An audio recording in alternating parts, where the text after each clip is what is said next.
Okay, I'm going to do a short video on collar choke from mount.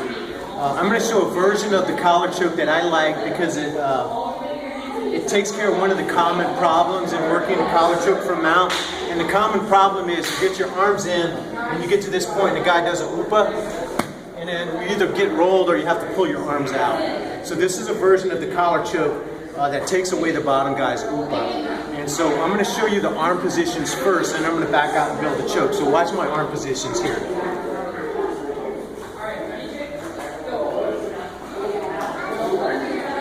So arm and head, arm and head. So pay attention to my elbow, my hand, and my head in both positions.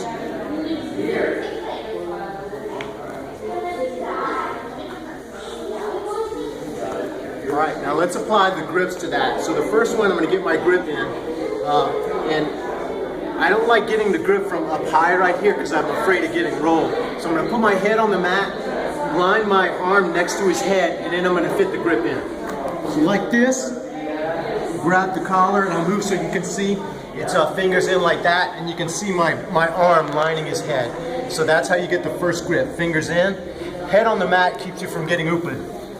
Here.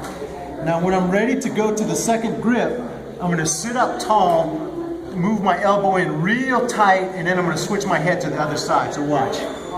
Sit up tall, move my elbow in real tight, and then my head goes to the other side. Now when I'm here, again, because my head's on the mat, the upa's not really a good possibility.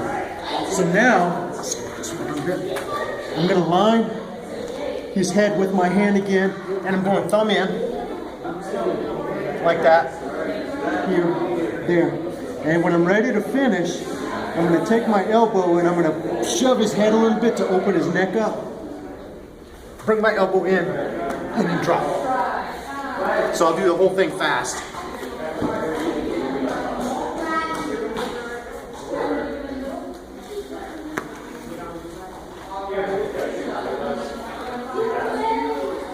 All right, so let's look at a couple of details. So the first one, when you get the first hand in, it's important that the elbow stays on this side of the center line. So watch my elbow when I sit up.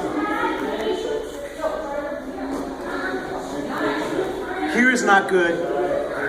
Here is good. And the reason I go here is watch how it lifts his neck and his back. Here, see that? How it lifts him up right there? There's more pressure here, like that. So keep your elbow in tight.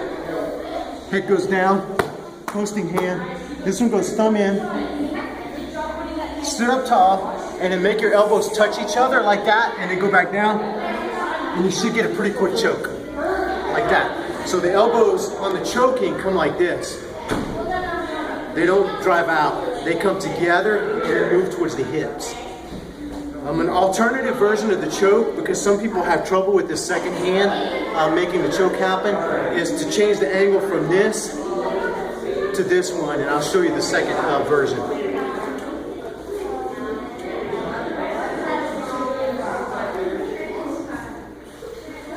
So here, instead of bringing my elbow all the way in, I'm going to keep it at 90 degrees, and I'm going to drive my elbow down. So I'm going to try to make my elbow touch the mat, and then I'm going to drive it towards his ear. So I'm going to go down towards the mat and then drive it up to his ear like that. So that's an alternative version. It's more like a paper cutter choke.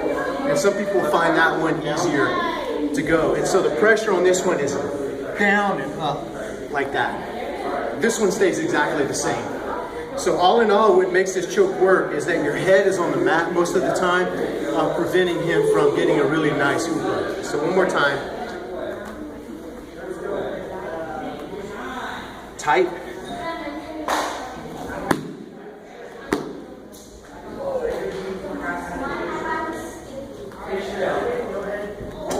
Or there, like that.